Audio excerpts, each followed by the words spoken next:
சீமான் பெரியாரையும் பிரபாகரனையும் எதிராக நிறுத்தி பேச தொடங்கியதற்கு பிறகு சீமானை மறுப்பதற்கு சீமானே போதும். தலைவர் பிரபாகரன் அவர்கள் தமிழீழ விடுதலைக்காக போராடி தமிழ்நாட்டு அரசியலில் கொண்டு வந்து பிரபாகரனை நுழைப்பதோ இதில் எங்களுக்கு எந்த பங்கு கிடையாது என்று சொல்லி பெரியார் விடுதலை போராட்டத்தை ஆதரிக்கிறதெல்லாம் சொல்றது அபத்தம்.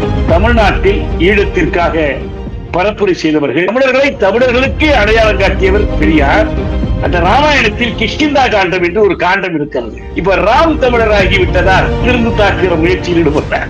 கசப்பு ஏற்படும் என்பதை பற்றி எல்லாம் கவலையே படல, எதையுமே வெளியிடுவார்.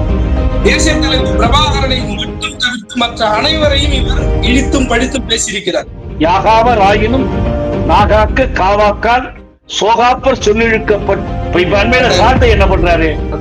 பார்ப்பான் என்றால் எல்லோரையும் சமமாக பார்ப்பான். இந்திய தேசிய அரசியலமைப்பு சட்டத்திற்குள் உட்பட்டு முன்வைப்பது என்பது எந்த வகையில் முதலமைச்சராக இருக்கணும்னு ஆசை.